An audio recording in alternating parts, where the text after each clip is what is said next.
Hello to the chicos, hello to the chicas. I had to restart recording for this episode because every single time we do a Windows update, my microphone gets messed up. So, today we are trying our hand with the Kalashnikov system. I have been trying the Sveshnikov, so I thought, why wouldn't I throw in its little cousin, the Kalashnikov, as well? Not exactly a name of a pacifist opening, but hey, it's full of aggression anyway. So my opponent played the knight c3 line instead of the more positional c4 one, a6, b5, and the only difference here compared to the Sveshnikov is that knight f6, bishop g5 is not in it. And so what that allowed me to do was that I could challenge the knight from e7, which means that obviously bishop g5 is now not as effective when it comes to pinning it, and my opponent here played bishop e3, and that is what we are up to. And yeah, I don't exactly know what's going on. I feel like I want to take this. But after queen takes, oh, just queen c7, bishop e6. Okay. If pawn takes, then knight e7, I guess, and then we'll come up via f5. I would have preferred the pawn takes one. Those are the fun positions. This is going to likely be very dry and dull. But yeah, it can very quickly go sideways, such as bishop d3, bishop e6, and your queen is trapped. I very briefly looked at the sacks on b5, but bishop takes a, b, knight b, I can just play queen b7. Or even d7 if I want to hang on to the pawn. And yeah, knight takes, bishop takes, just bishop d7. Okay, well, bishop e6, that's for sure. What is it? Yes, it is. Actually, wait. I need to consider here bishop b7 as well.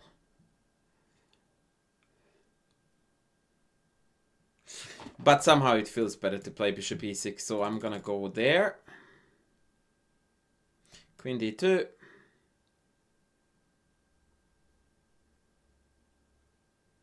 And just bishop e7. What we need to observe here, compared to a regular Sveshnikov, is that most white pieces are misplaced. There is no knight on d5. The bishop wasn't traded off for the knight. And the a3 knight doesn't have a smooth way to join the center at all. All of this put together means that white has lost the control of the d5 square. And so my job now is to exploit that. And so I'm going to go for d5. And white already needs to be very, very precise with how they play, because I think unless they play bishop f3, d5 next is immediately going to hand the initiative over. And this is a good example, by the way, of what happens on relatively higher level chess when you just play a random move like bishop e3 in the opening followed by queen takes, which indicates that you don't exactly know what you are supposed to play for in the opening, and out of nowhere you find yourself clearly worse with white. Now force is obligatory. I would take with the bishop, which in turn is likely going to trigger some very ugly queen retreating moves, because there is no good way to get out of the discovery. Yeah, it is quite amazing how quickly this escalated and went from acceptable to bad to pretty miserable.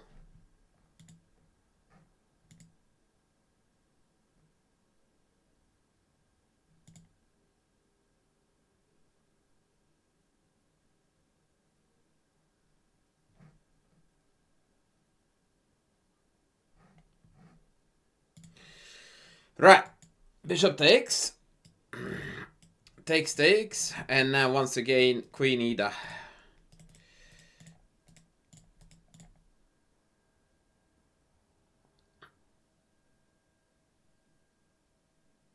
Yep, and I thought that I was going to just continue the pile up with f5. It feels like the position is playing itself. I'm almost, like, I find it difficult in this game to not to play my moves instantaneously, because they appear to be so natural and obvious. And you always have to be careful with that, because chess is a beautiful game and it always offers a lot of variety and excitement and plans and whatnot. So never assume that autopiloting is a good idea. Now f4, f3 is a threat. I didn't think that f4 was good. I expected f3. And I tell you why too. Because I thought, and I could very well be wrong here by the way, that after f4, if I play bishop d6, then they will have very serious difficulty with holding the dark squares, and takes enhances my attack. So let's see. Let's see if I was right. The only move that I didn't quite cover was queen g3, in my head that is. When we can play the very obnoxious stakes, bishop e4, the best of the knight.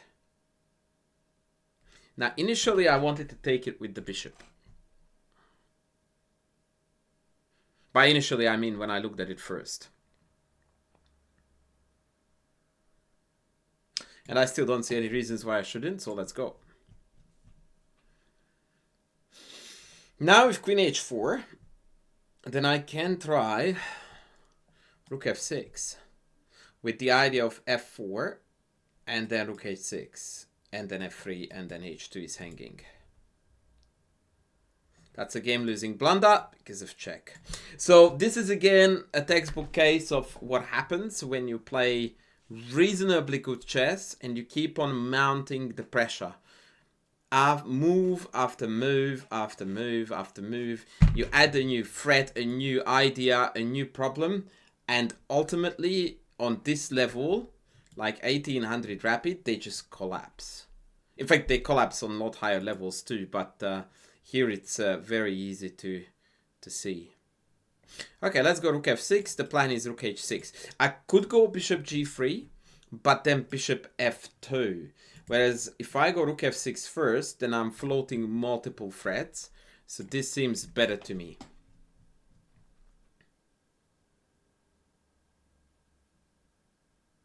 Because now they have to reckon with bishop g3 as well as rook h6.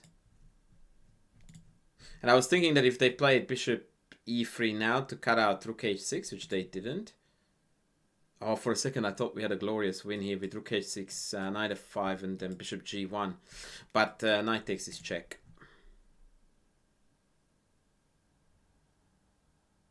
So we need to defend the f5 pawn. Now bishop g3 is much more dangerous though, because they don't have bishop f2 to retreat.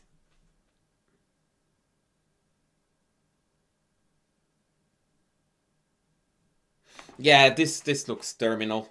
This looks terminal.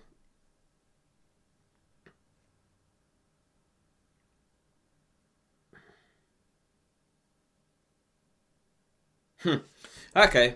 Yeah, interesting. Okay, so yeah, it was quite amazing to see how quickly their position disintegrated.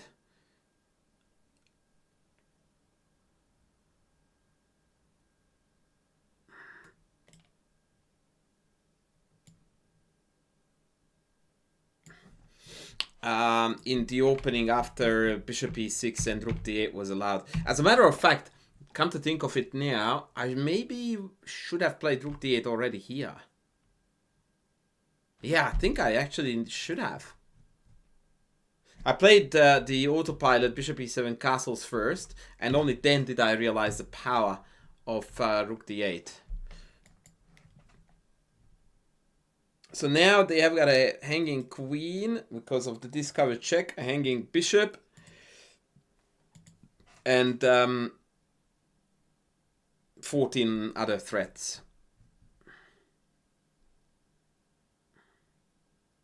Knight f5, bishop takes f5, and that's probably when they are going to resign.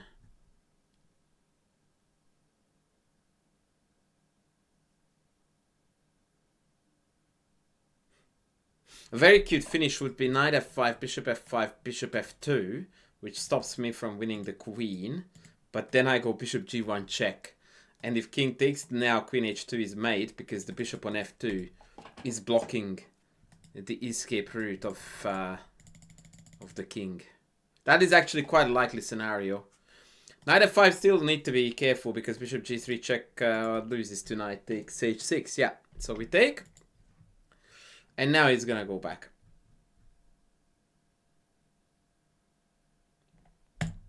The real kill is that if the queen goes, let's say, this way. Okay, let's go d1 so that I don't blunder the queen.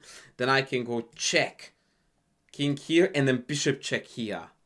And that's still going to ensure checkmate on h2. This is pretty sweet. This was pretty sweet.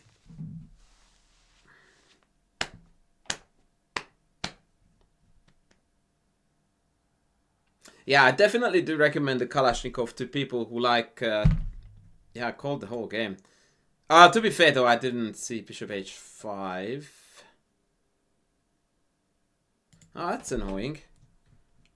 So if bishop d6, bishop h5... Bishop takes c5, rook takes h5, rook takes f5. I mean, I'm winning another piece there, but I want to do something very clean.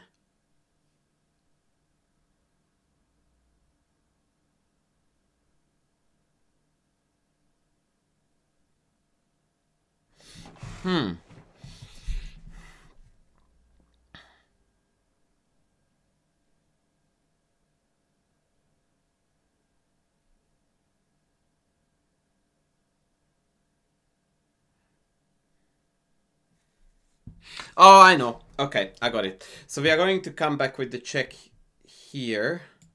And this has the benefit of shielding the knight. So when they play bishop h5, I'm just going to take with the queen.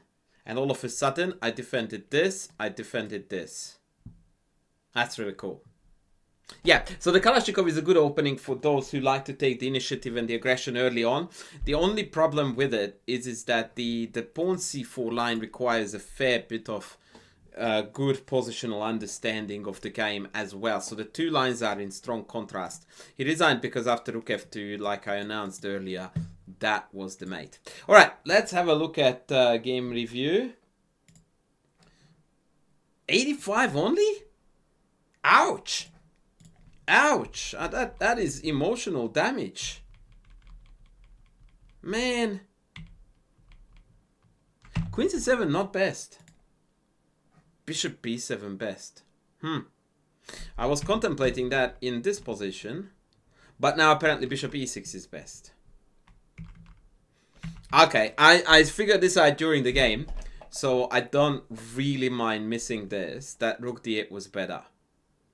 In fact, the most accurate move order is d5 and then rook d8. So what if bishop f3? Oh, yeah. This is how you grab the initiative, folks. This is how you grab the initiative. And now we are going to take this. That's really cool. That's really cool. So yeah, I figured out that these two were probably a bit sus. This is very good. Queen d6. Wow. With the idea of... Ooh, this is filthy. Queen g6, double attack. I missed this idea altogether. Wow. I mean, granted, they are likely to play f3 and then after queen g6, something like knight b4. But this would have been pretty neat too. We played f5.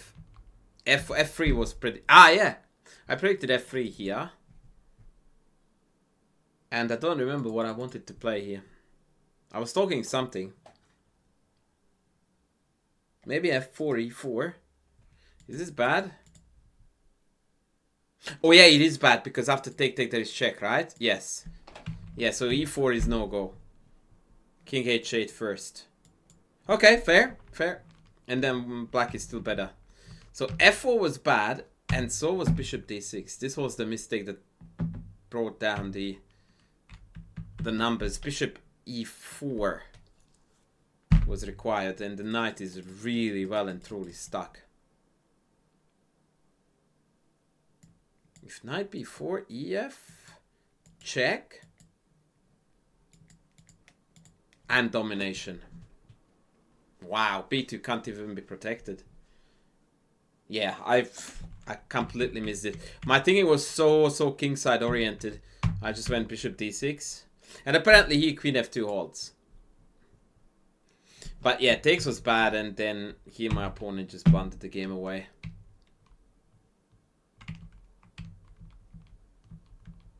Ooh. You what? Hello, humble up, mister. 98 drops from -5 to -0.2. Wait, I want to kill the engine. I want to know what I missed here. What?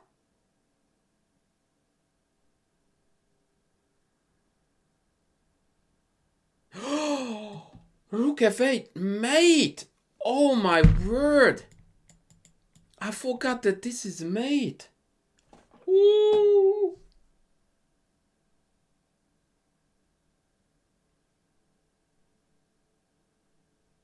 And if bishop d6, then bishop h5, and now queen e8 is mate.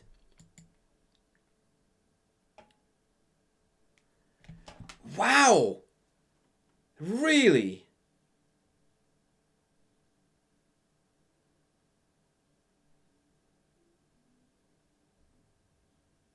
Don't I have g6 here?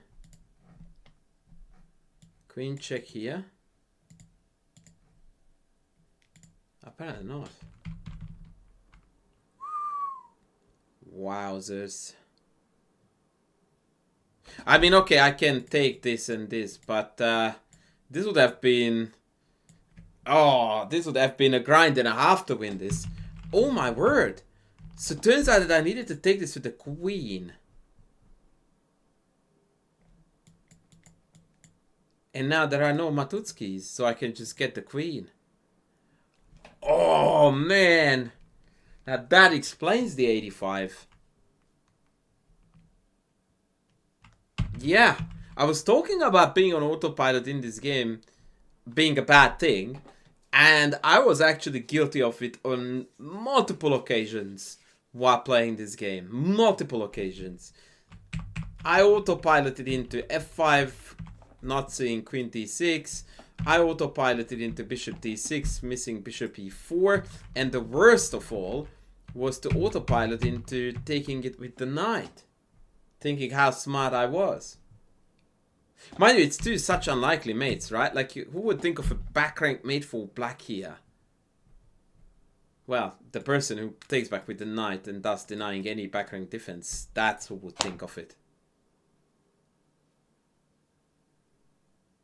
Okay. Okay. Alright. Well, that humbled me up, alright. Still a win, still fun with the Kalashnikov, but boy do we need to calculate more precisely. That was the lesson from this episode of the Speedrun, ladies and gentlemen. I very much am thankful that you followed me on this one too. Please don't forget to sub, to like, to comment, and super thank me if you can, and I will see you in the next one.